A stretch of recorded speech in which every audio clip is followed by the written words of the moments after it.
Feeling greasy. Thank you very much, ladies and gentlemen. We have been Freefall. That's Sean O'Neill. This is Nigel Walton, and I'm Robbie Lloyd. Come back next month to bar number 96, and we do a completely new set. I know. But now it's time for post-show party back at my place. Yeah, we're going to watch tonight's episode of Buffy. It should have stopped recording now. Thank you very much. Good night. Yeah, thanks, John. They were really interactive. They actually clapped tonight. It's really cool. Yeah, can I get 2 beers for the boys and I'll just have a soft drink? Oh no, I'm walking. Not bad for the political leader of a dirt-based nation. Oh my God, Star Wars! Is that you? It's me, Flyboy. I can't believe it. Look at you. How long's it been? 15? 16 years. 16 years? Yeah, that sounds about right. Wow. You're all grown up. I should hope so. So are you. Well, I should hope not. Grown? Yes. Grown up? Never! You never wrote.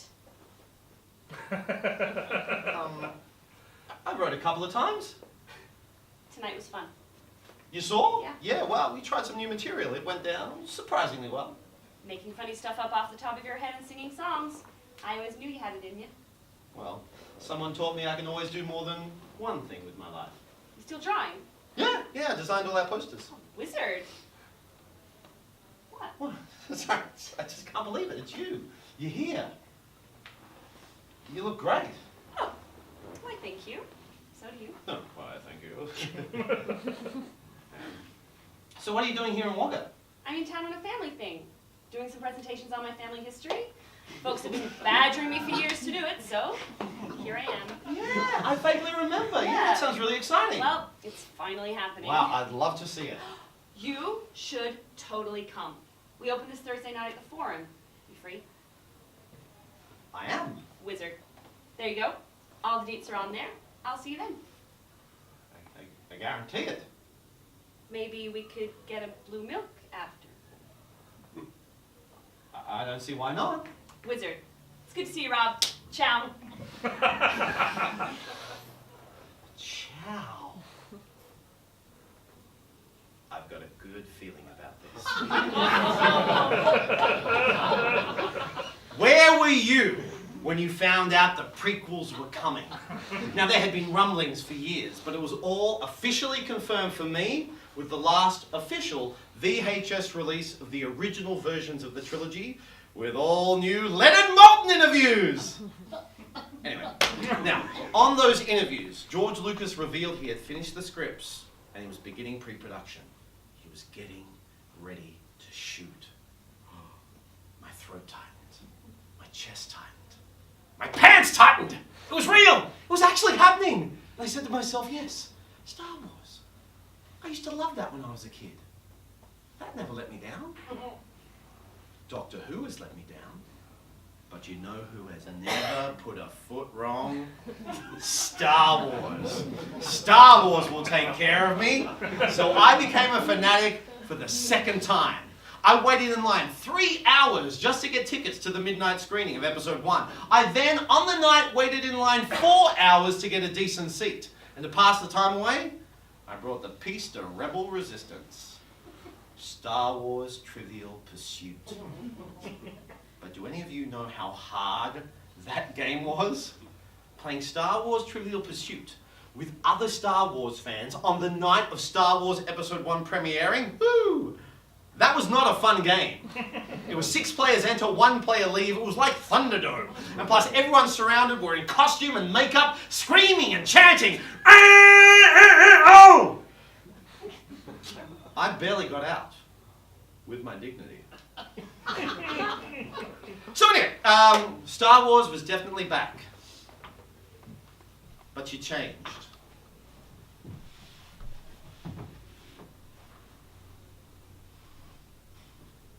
What you thinking? That the moon looks pretty tonight. Yeah, it looks all right. All right, it's perfect. We could do better. Better? Better how? I mean, bigger. Bigger and better. But I like it the way it is. There. Now we have 3 moons. Yeah, I can see that. But do you see that they are 3 bigger, more expensive? It's kind of hard not to see that. Look, That is made entirely out of computer-generated clumsy lizards. It could be perceived as slightly racist. And that one is made entirely out of merchandise. Action figures, coloring books, bed sheets, t-shirts, baseball caps, pencils, Pez dispensers, pinball machines, Lego sets. I get it. Can't we just enjoy a night under the stars? Sitting on the... Well, wait a minute. You like it? What happened to the lawn? I changed it. You can't just change the lawn. Of course I can. I thought the lawn was a little too boring, so now we're hovering on an anti-gravitational platform miles above a bustling and possibly infinite futuristic cityscape. I liked everything the way it was. I'm just trying to give us more than what we had before. But I like what we had before. Thank you. Star Wars. Can I be honest with you? I always want you to be honest with me, Rob. Look, it's all a little too much. What do you mean? Well, I knew everything wasn't going to go back exactly the way it was. I mean, that's ridiculous and frankly unrealistic. Really? I knew things for us, we would have both moved forward, but not like this. I have worked really hard to get where I am today. No, I know, and that's great, but it still doesn't feel right. Like all our dates. I thought they were lovely. They were all in the one location and you just changed the green screen. Well, how else are you supposed to have a romantic dinner in Paris, silly? You go to Paris! I mean, I know it's expensive, but at least I know it's real. Rob, you're just gonna have to trust me. I do. Or at least I did.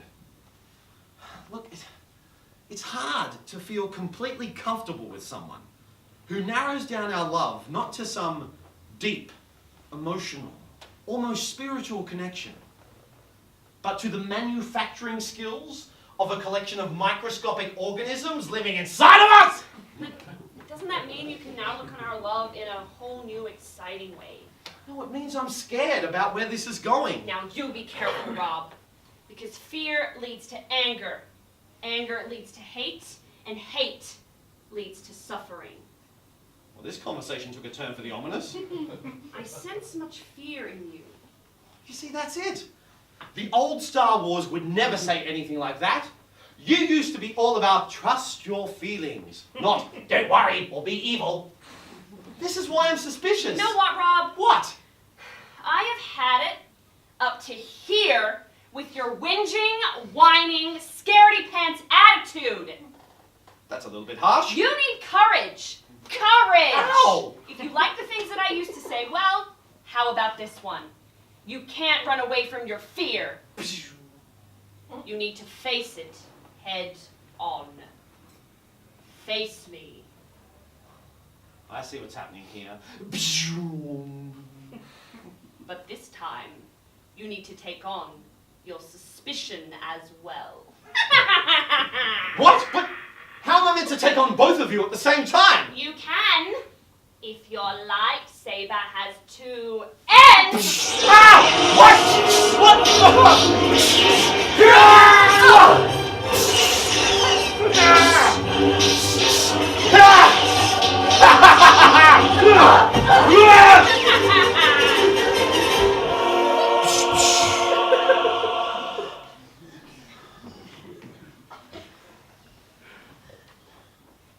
What are you doing? Yes. What kind of trickery is this? I remember something that someone once told me. Courage just isn't a matter of not being frightened, you know. It's about being afraid and doing what you have to anyway. I never taught you that. Yeah, no. Then who was it? Just an idiot in a blue box. Come on. I'll walk you home.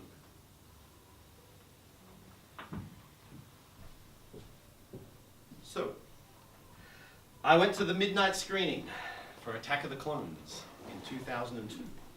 back in Wagga. I even went to the midnight screening of Revenge of the Sith here in Melbourne with a couple of friends from work. But I'd become so disenfranchised with Star Wars, I suggested we all go dressed as nerds. Which we did. The Star Wars fans there, they did not get the irony. So what do you want to do tonight? We need to talk. We could go for a do-back ride, it's CGI. We could go pod racing, it's CGI. We could go clone shopping, it's CGI. We're done. I'm out. What? Out! Why? Because I'm sick of it. I'm sick of everything. I'm sick of defending you to everybody and putting up with your shit. What shit? You've changed. You're arrogant, you're selfish. All you care about is the way you look. But I look great. You have no heart, no soul. I think talking about galactic politics is very romantic.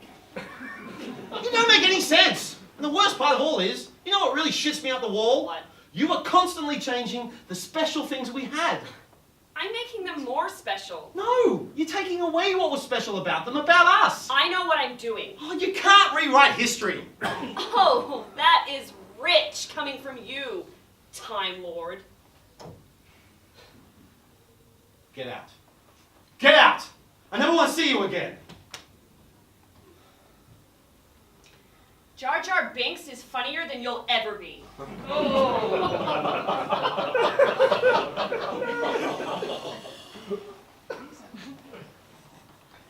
Thank you for not clapping. People last night did. Right in the hearts. Cut to 2005. Melbourne. At the Comics Lounge. Picture it. A wretched hive of scum and villainy.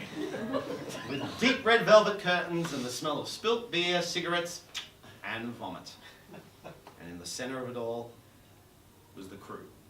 A collection of early 20s actors, comics, and musicians desperately trying to make up comedy off the top of their heads in front of some of the roughest crowds in Melbourne. I always like to look back on my time in the crew as kind of like the Muppet Show. And I was Kermit, desperately trying to keep things together by just flinging my arms around wildly. Now at the Comics Lounge, we had some very interesting lineups.